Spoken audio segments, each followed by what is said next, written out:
Apparently says we're live. I just double checked, Dave. How are you today, mate? You okay? Yeah, not bad, mate. Not bad. You know, I think I'll have a day in today. Yeah, do something a little bit different. Do something a little bit differently. Okay, I'm just going to check if we're live. Yeah, if you're on the live, do say hello. I know it's early doors. Usually we need any minute now. Lauren will message and say, "Yep, we're live, lads." The lively lads. The lively lads. Let's have a look. Sorry, mate. You're coming in really a little bit sketchy on the microphone, but we'll crack on. Right, we're live. Awesome. Happy days. Well, good afternoon, everyone. Andy here and Dave in another episode. Matt Malarkey. We've done too many of those in Tuesday Tune-In. So it's another chance for basically a little Q&A. And today is a little bit different. We've done about different things. Like last week, we talked about sort of Battle of the Treks, which basically looked at all the treks and the differences between them. It's quite insightful, actually. We had some really good comments about it. So if you're keen to see like the different challenges that we do, like Everest, Kilimanjaro, Machu Picchu, Toubkal, even if you want to tackle a 6,000 meter peak, definitely go back to last Tuesday, have a look at the live. It was good last week, Dave, wasn't it? Yeah, honestly, I think it was the best bit of information that anyone has ever put out, ever. I'm just gutted that I was going to say on the live that about injecting bleach to kill coronavirus. Wow. But Donald Trump got there before me, but no, it was good. Yeah, no, it was really good. I love talking about the treks anyway, and I think it does answer a lot of questions for a lot of people, and it's one of the things I think it's easy to overlook, is because we're not often part of the process of people making up their minds about which trip to go on. That bit tends to happen before they even get to us. So it's good to be able to help, Yeah. Any of the trips that we do, they are. Some of them are very different. I mean, we talked about Kilimanjaro and Everest Base Camp. It's chalk and cheese, really, isn't it? They're very different sort of experiences. Exactly. When we look at that. So, so today we want to focus more on one trip. I mean, we'll take on all the questions because we've had quite a few. We had a couple of emails this morning around some around Kilimanjaro. So, like always, we'll do some Q&A. We do some question and answers around all different trips that we do. Or especially, we've had some questions as well, and lots of things have cropped up over the last week or so, as you can imagine, with regards to delays, rescheduling, things like that. And people are coming to us from other companies and saying, "Oh, look, our trip's been cancelled and there's nothing else happening." So I just want to let you know how we are doing it. We obviously want to be as flexible as we can. But, hey, Tina, how are you doing? Hey, Tina. Thanks for joining us. I know you were. I think we've been engaging on a separate. I can't remember what it is now. I think it was on a question you had before. But thanks for joining us today, Tina. So Machu Picchu then, Dave.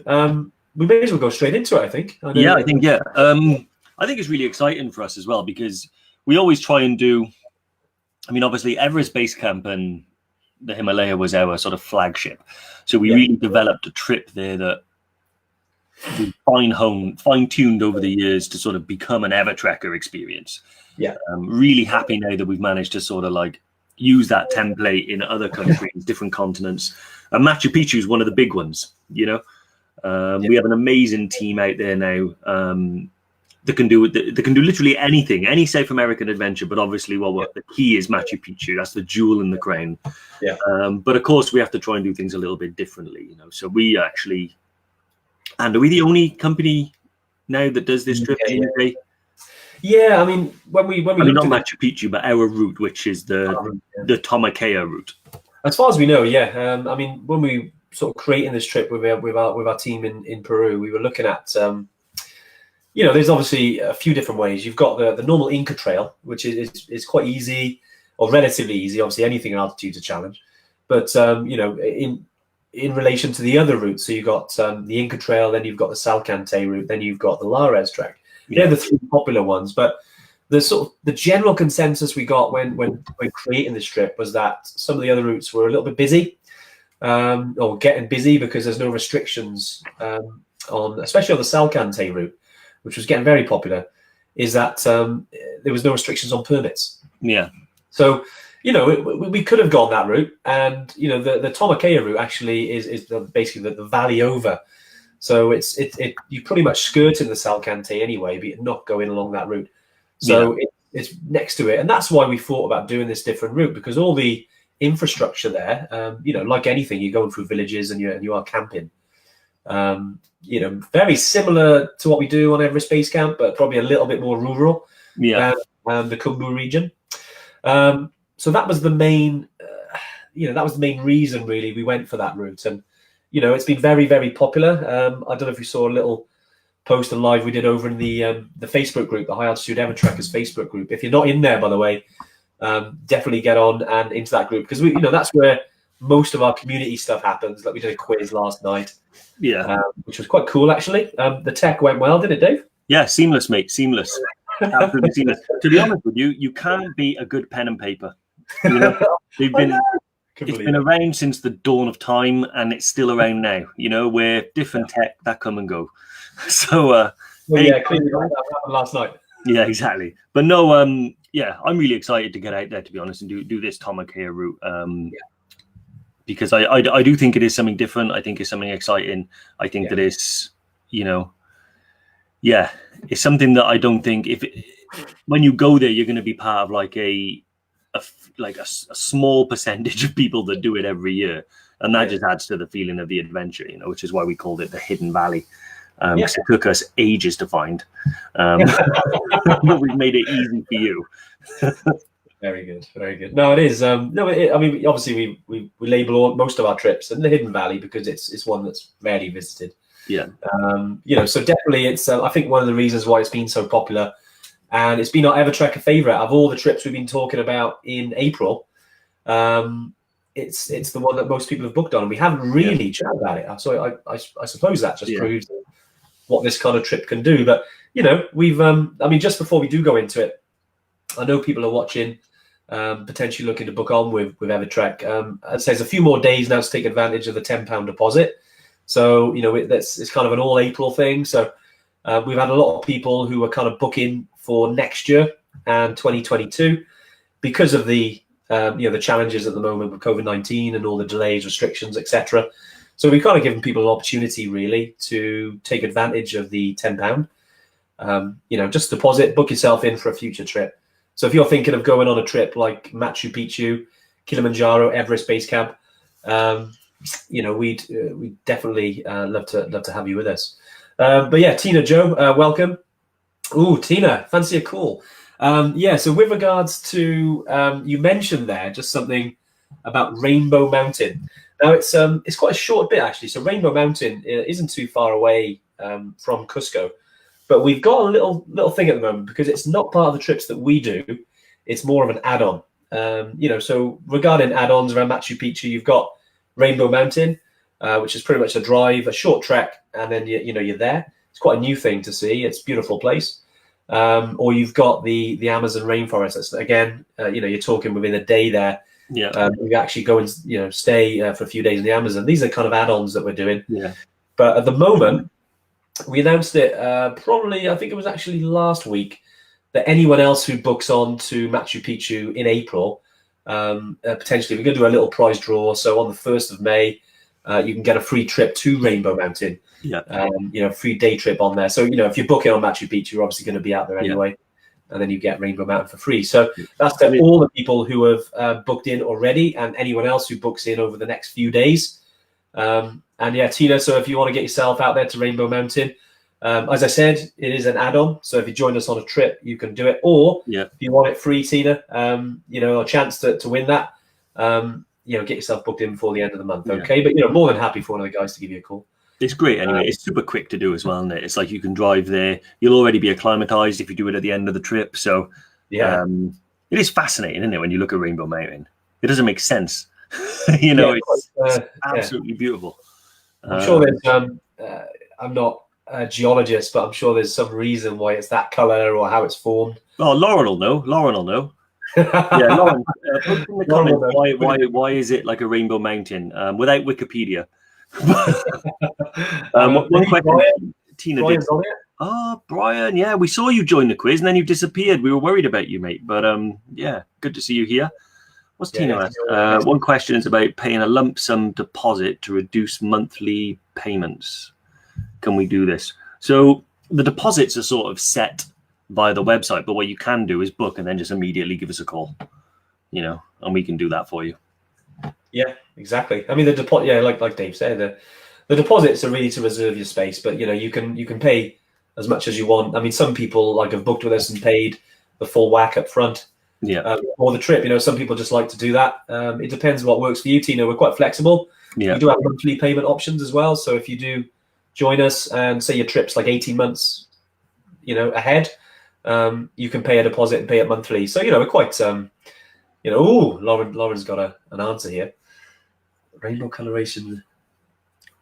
I think she just definitely not from Google. Yeah. Thanks, Lauren. To be honest, I've heard Lauren talk about weathering and mineralogy so often. You cannot shut her up about weathering and mineralogy. So I knew she'd do it. Right, here we go. So we got some questions then. So we did have one. Okay, so John from Brecon asks, how long does the trip take? Yeah. The trip itself is 12 days. Yeah. And that's from the day you arrive to the day you leave, and then the trek is in the middle. So yeah, it's a lot shorter than things like EBC. So if you're booking 2 weeks off work or something like that, it's really easy to do with a couple of days at the end at home just to recover from the trip as well. So 12 days in total for there. But you can make it as long as you want. If you want to go to the Amazon, you want to do Rainbow Mountain, you want to do a quick Aconcagua climb, whatever you want to do. Quick Aconcagua. So I mean, you're in South America, you're in an amazing part of the world. So there are, like Andy said before, add-ons that you can do that can extend the trip, or you might even want just like a couple of days extra to explore, like Cusco, stuff like that. So you can have a day or two at the end. But 12 days is the basic itinerary. Yeah, exactly. Hey, Ian, as well. Thanks for joining us, mate. A couple more questions. So we've got, let's have a little look.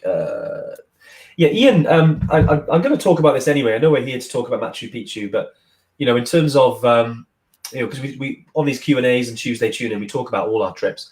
Ian's asked about on are we running, or are we planning on running Kilimanjaro treks this year? Because basically, Ian, I did see your email earlier about that. I know you were raising money for charity. Good on you. And there was I think your trip was cancelled and not rescheduled. I hope I'm reading that right. So yeah, with regards to that, we're super flexible. I mean, just to let you know how I think there might be people watching the live now who've already been part of this journey.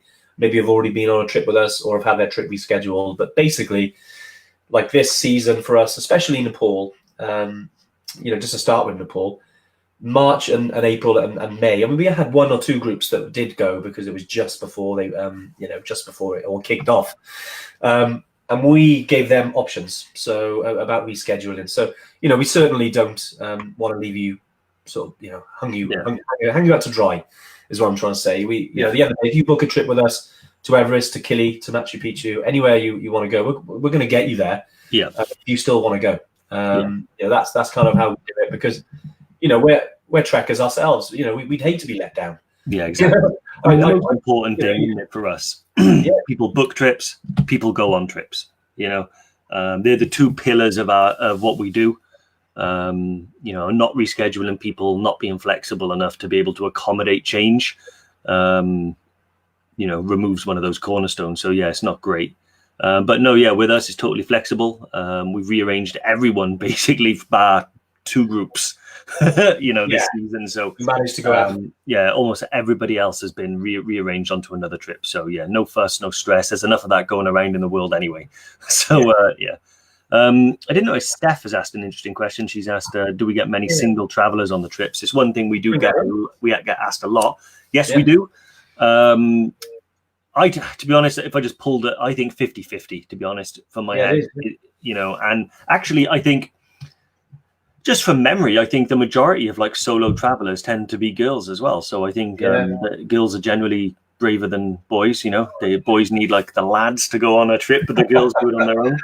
But yeah, no, it's usually 50-50. I'm not aware of any trip that we've ever done where it's been one single person and then a group of people that know each other. There's always a good mix of people. Yeah, there's always a good mix. And also you've got the group dynamic, but then also once you're on the trail and you're on your way to Machu Picchu, there'll be other groups as well, from other parts of the world. So everyone kind of mixes in and chats and treks at different paces. So the trek is very mixed and enjoyable.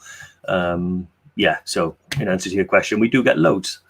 Yeah, we do. Lauren's our associate, she's put a little resource for you there, Steph. So I highly recommend you read that if you're a solo traveler on one of our trips. Is that one you wrote, Dave? Yeah, I think that's one I wrote. Yeah. I think I could do that, solo traveling.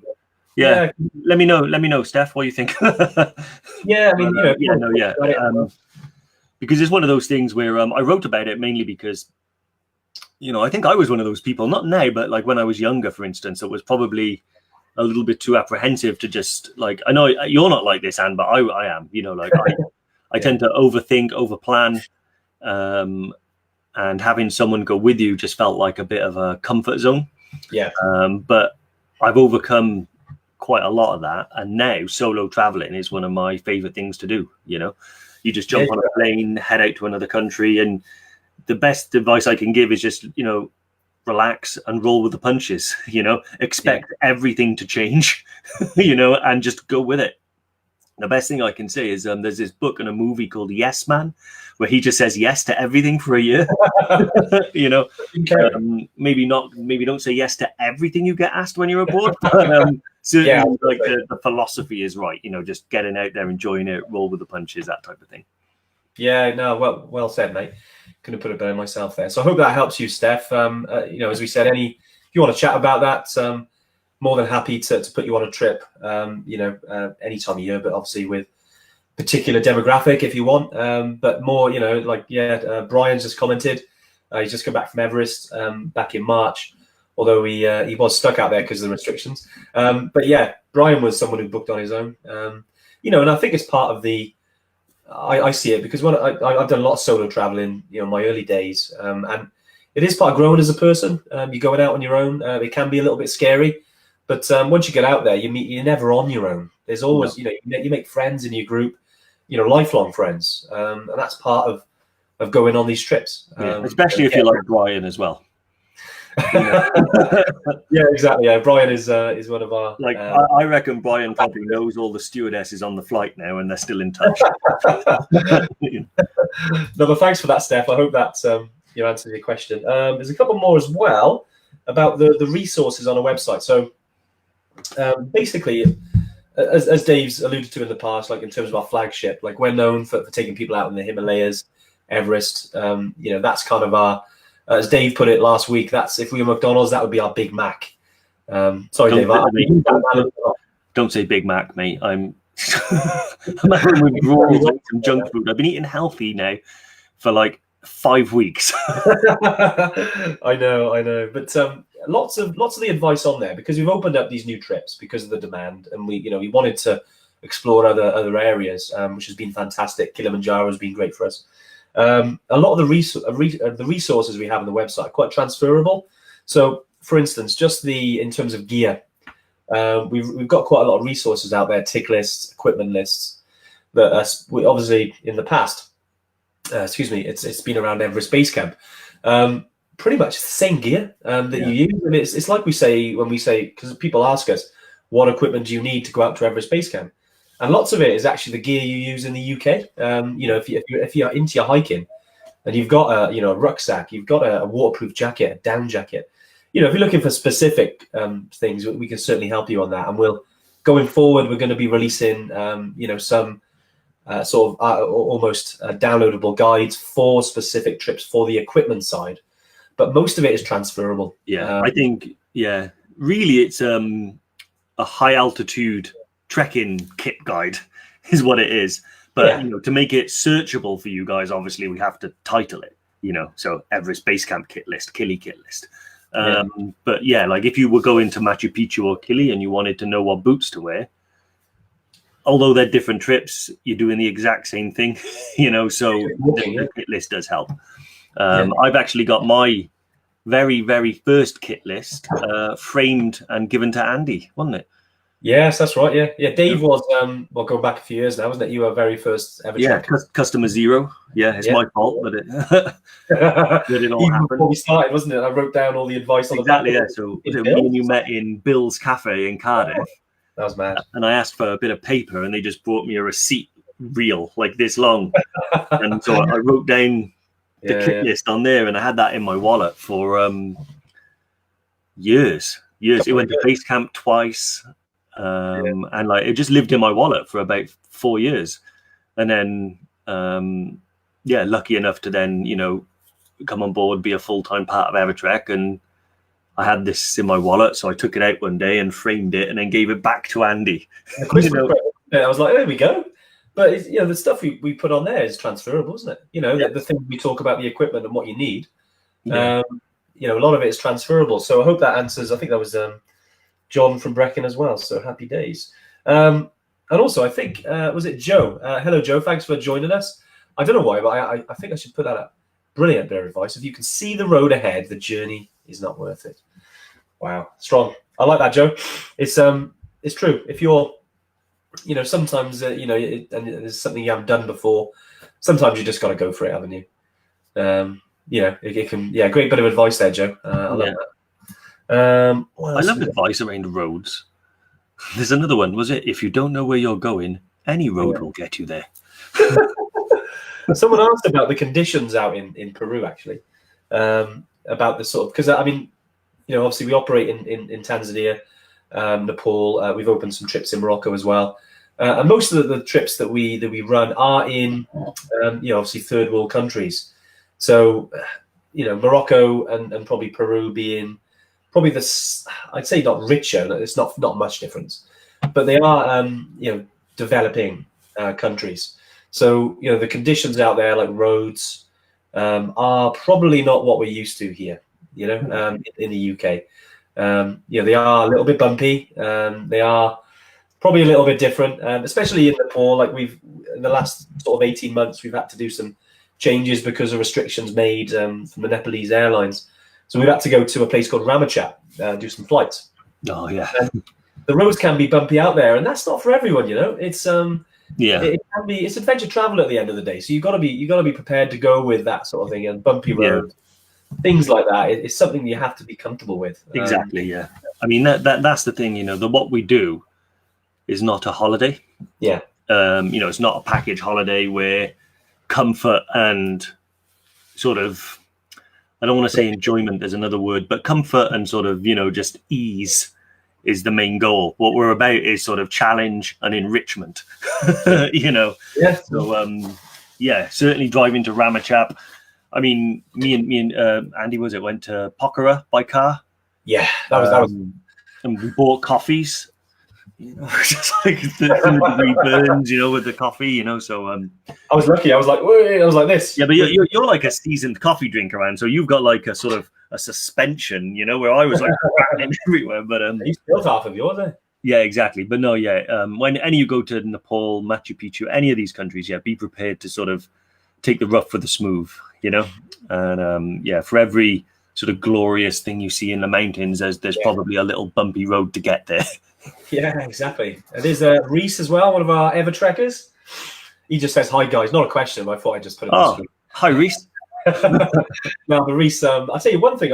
Reese, I've been following you actually on Facebook, not a stalky kind of way, but you've been posting every day. I think it's an image around your adventures. I love that.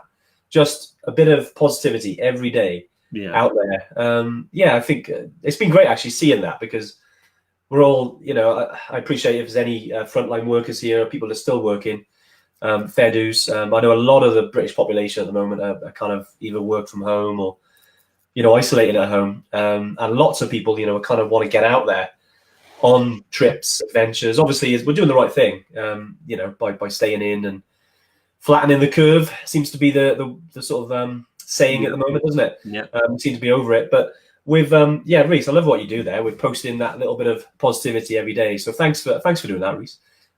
You've inspired us as well. So thanks, mate. So with Machu Picchu then, I suppose we'll talk a bit more about that, Dave. with regards to altitude, because on all of our trips, Everest Base Camp, Kili, Yeah. They're not easy trips. If they were easy, they would be a holiday. Yeah. They are a challenge. With Machu Picchu, it's a little bit different. It's still high. Yeah. Like we could go over 4,100, something like that, I think, isn't it? No, it's a bit higher. 4,900. Is it 4,900? Is it? Yeah, 4,900. Tokyo Pass, which is the highest bit that we do in Machu Picchu. Now, Machu Picchu isn't there. Machu Picchu is just under 3,000 meters. Yeah. But with regards to the highest we go on that trip, it's 4,900 meters. So it can be a challenge, and it's the same like with anything, because we get asked this: how would you acclimatize to it? But this is why we created the itinerary. Yeah. When you arrive in Lima, Cusco is quite high, in terms of a city. So you want to acclimatize there. It's like landing in Namche. Yeah. You're landing at like 3,000 meters. You've got to get used to that. It takes a few days. So we spend a couple of days in Cusco. We do some cycling as well, because we've included basically this bit of like a mountain bike route. We thought it's cool to get out and explore the area as well. So we do that. Yeah. And then it's trekking time. So, after a few days, you've acclimatized. Yeah. Then it's good to get out there and, and enjoy yourself as well. So, hey, Yessi. Hey, there he is. There's the man himself. Yeah. Yessi's actually one of our mega guides over in Tanzania, over 400 summits, and a fantastic singer. But yeah, really hey, Yessi, how's it going? Strong mind, strong heart. I love that. One of my favorite people. I'll bring him in. Lots of prayers, loves, and blessings. Yeah, he's a good guy, Yessi. Yes, Yessi, I hope you're okay, mate. Good to hear from you. Hope you and the family are well, and the team. I know it's similar out there, mate. It's obviously lockdown and things aren't really happening, are they? But yeah, I hope you're doing well. Good to hear from you. Yeah, been talking about Kili a lot. Yeah, exactly. Yeah. And Yessi, you might see Yessi in our Kilimanjaro the long way.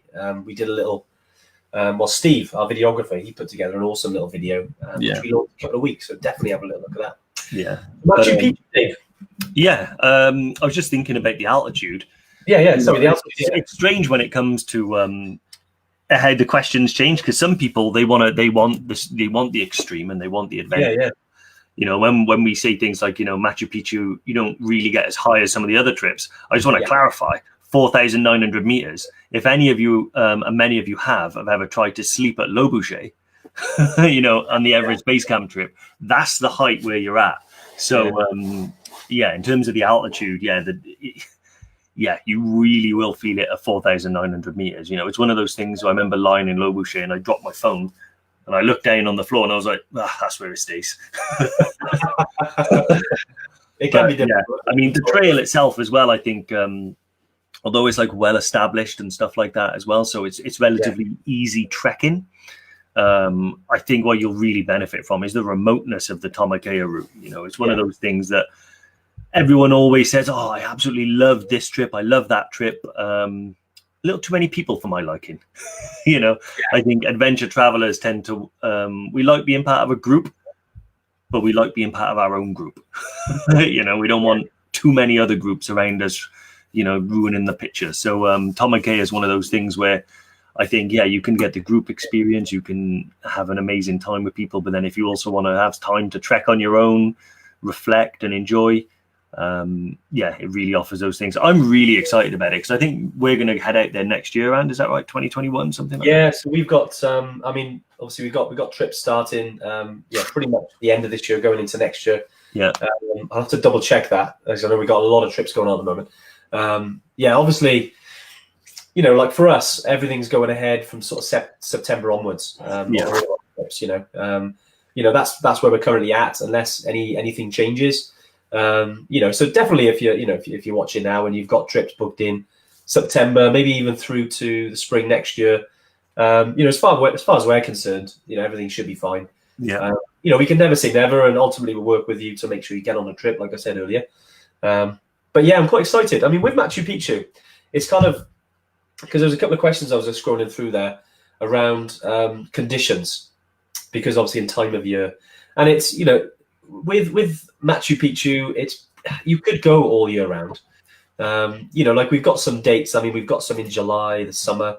also September, but then the spring as well. The spring seems to be really popular, which is why we've got a few spring trips next year. So yeah, the spring trips going into, where are we? So we've got one on the 9th of April, and then one at the end. The beginning. We've got two in the beginning of April, because that seems to be just going from sort of experience and listening to our team out there, because this is new for us. This is kind of a new experience with the route as well as the country, and yeah, so that seems to be a really good time. You've got April or July, temperature wise. If you're in Peru, you're high up, so you're going to get, you might touch the old zero at times, but it won't be as cold as, say, the summit of Kilimanjaro or Everest Base Camp Trek. It's not going to be as cold as that. Yeah, maybe a little bit of rain as well to be expected. Yeah, I think particularly in the lower altitudes, I think when you're in there, you'll get like rain showers and stuff like that fairly regularly. Yeah. So I've got into the habit now of, like, any trip that I go on, always get the waterproof jacket. That's in the day pack every single day. So you probably will need that on the lower altitude trips and stuff like that. But I don't think it's very extreme one way or the other, and is it? It's very temperate, I think is the word. So you're not many miles away from the Amazon. So I know you're in the Andes. You're in the mountainous regions. You're surrounded by you've got the Salcante Mountain, which is over 6,000 meters. So you'll see it's got permafrost, it's got ice on there. And you're in the Andes, so part of it can be cold, especially if you've got wind, because so you've got to make sure you've still got your windproof. I would take like a sort of light down jacket with you just in case. Especially in the evenings, when the sun goes down and it's clear skies, it can get quite cold. Yeah, exactly. Obviously, it's very beautiful, so you want to be out there watching the stars because it's minimal light pollution. Oh, hey, Diane, how's it going? Diane is now a multi-time EverTrekker. She is. So we mentioned September. Do we think August training trek will still be on? At the moment, yes, we do. Yes. And he was talking more about this, the sort of trips, abroad traveling seasons. A long haul. Yeah. Brecon is not so much of a long haul. Well, depending on where you're coming from, it might be. Yeah. But at the moment, the booking is still there. It's still open. We do expect to be able to move around a bit more freely. Yeah. So I think by August, fingers crossed, it will be. I can't give you a guaranteed 100% answer because we don't know, is the honest. But based on a lot of the information that we're getting and stuff like that, I think we'll get some freedom of movement maybe by the end of May. So, that's 3 months away from August. So just based on that sort of information, we think, August should be fine. I'm looking forward to it. To be honest, it's going to be great. We're trying out a new venue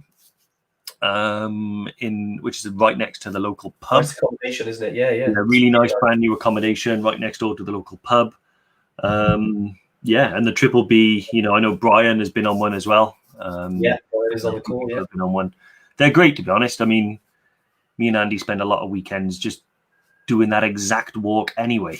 So it's nice to have people with us and stuff like that. So hopefully the training weekend in August, that should be fine. But we'll let you know either way. Yeah, Diane, I know Diane's always really engaged. I know you're on. I'm glad you're enjoying these Q&As because this is what we hear. I mean, ultimately, during the lockdown, I like to think that people have a little bit more time on their hands. Again, like I said, if you're a front worker and you're still in work, fair dues to you and well done. But we like to think that these Q&As can allay some of the fears you may have had or worries around any of the trips. Plus, it's good for us. We want to engage with you guys and make sure that you know exactly what you're getting yourself into, because as we say, I mean, these trips aren't for everyone. They can be hard, they can be challenging, they can be a little bumpy. But if that's for you and you want a challenge, then that's why you come on a trip with us at the end of the day. And Diane is going to, because Diane, you're doing Kili, and then I'm sorry if I get in the wrong order, but you're doing obviously Everest Base Camp, Kili, Mount Toubkal, and Machu Picchu with us. Yeah. So Diane, we look forward to welcoming you and the rest of the Fazakli family. Can't wait. I think Rob's booked as well. He did, yeah. I think he booked Rob today as well. Yeah. Was that Kili? Yeah, he booked on the Kili, didn't he? But, with the training weekends as well, Diane, it's they're always a great. I mean, for us, it gives us an opportunity to spend a bit of time with our EverTrekkers. Before you go off on these journeys around the world, Just so you can, we can sort of almost advise you on what we know around how to deal with altitude, because that's the big thing with us. Our specialty, our niche, if you like, is high altitude trekking, and we want to make that as easy as possible. So when you go out there, you know exactly what you're getting yourself into. So you're drinking enough water. You know that you're not walking too fast. You know that you kind of listen to your guides. You take the right equipment.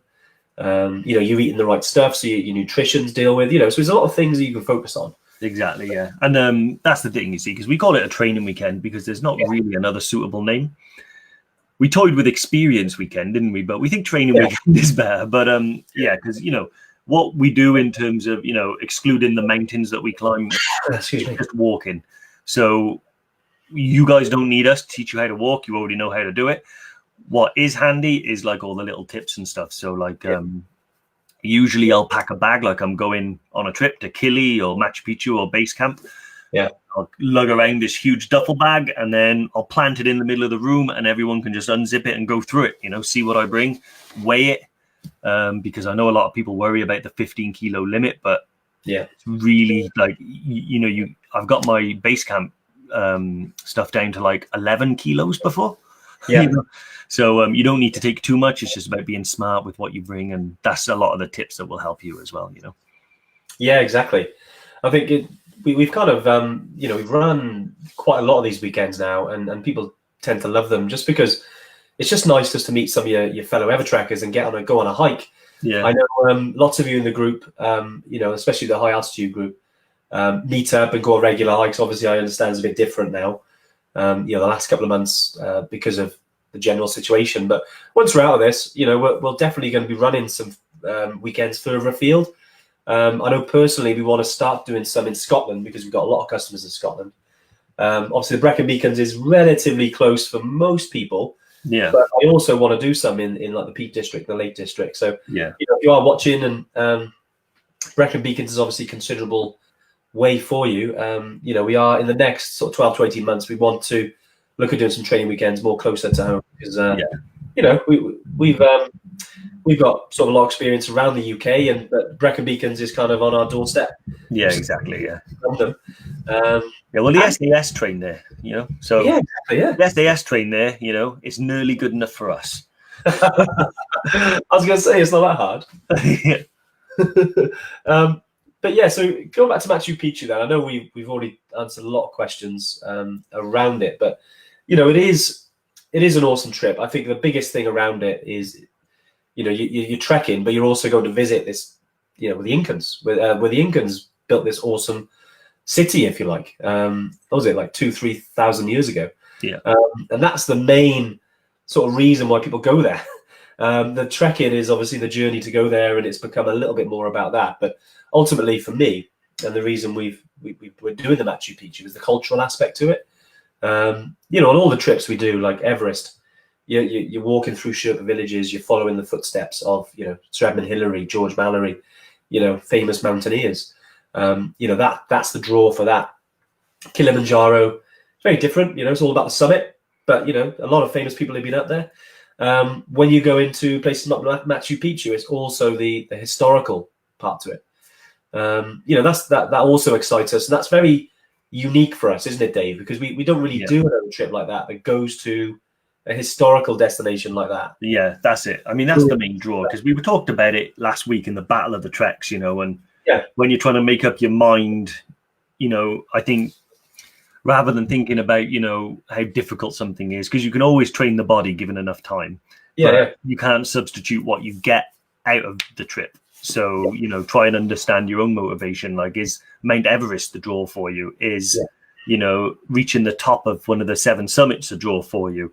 Yeah. Or is going to this civilization that's, thousands of years old, that has a rich history that is completely different to anything that we can experience in the UK, or anywhere else in the world for that matter, then, Machu Picchu would be on your doorstep. Would be perfect for you, because, and also our guides that we use as well, I should say that they're incredibly knowledgeable. So you don't just walk from A to B. You'll get taught a lot about the local area. You'll get taught a lot about Machu Picchu. And I think, like, sometimes, like, a little bit of a knowledge greatly improves the overall experience. Yeah. You know, like when you go in there, I always ask, what's that mountain called? What's that mountain called? How long's that been there? You know, and our guides truly know everything about, you know, the places that you go in. So they'll you know, perhaps we don't talk about the guides enough, you know, because they're such an important and integral part of your trip as well. And every time you finish the trip, you feel like they're your new best friend. Yeah.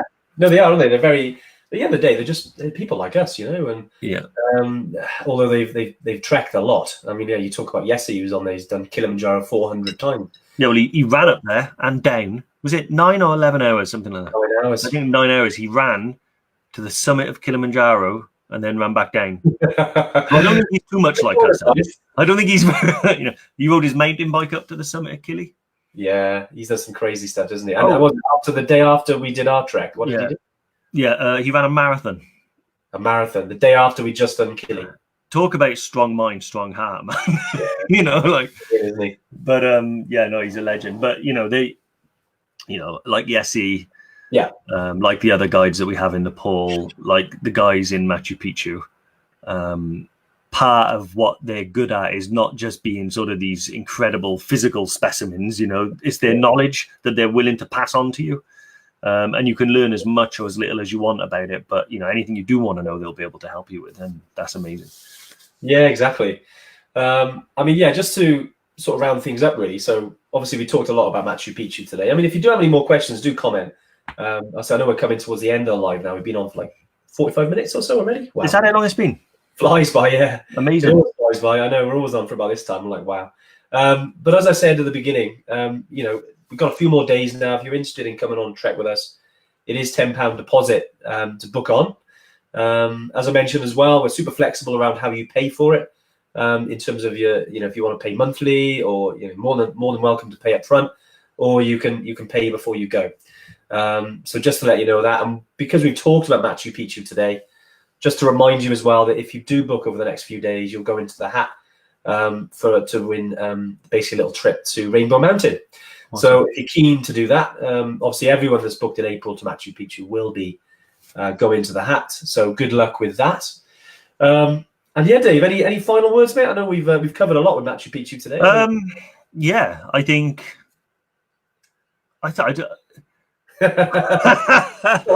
lost words. No, I think Machu Picchu. I think it's one of those. I'm glad we focused on it today because it's not something that we've talked a huge amount about. Man, what's happened to me? And but it just like last week when we talked about, you know, which was it's been incredibly popular, you know. So we haven't talked that much about it. We've sort of been letting it get on and handle itself. But people are booking, people are asking questions. Yeah. So it was a great opportunity to be able to focus on it and hopefully answer some questions about that. Like Andy said, a lot of the answers cross over to everything else. So even if you are going somewhere else like Kili and Machu Picchu's on your radar, you know, it'll apply for Kili and Machu Picchu. But no, I think it's an amazing cultural, physical experience that you will, it'll set you on your way to bigger and greater things, guaranteed. Yeah, exactly. I mean, Machu Picchu for us is kind of the start of South American journey. I know we alluded to it last week about Aconcagua. We're super excited about that. Yeah, we're trying to make sure that everything's cool before we kind of release that. But our team who run the treks in Peru are the same team who same guides really that actually do Aconcagua. Yeah, is a big team out there. They've been doing it for a very long time, so vastly experienced. So, we will be announcing that very soon. So do keep a lookout. But for now, April, as I said, £10 deposit.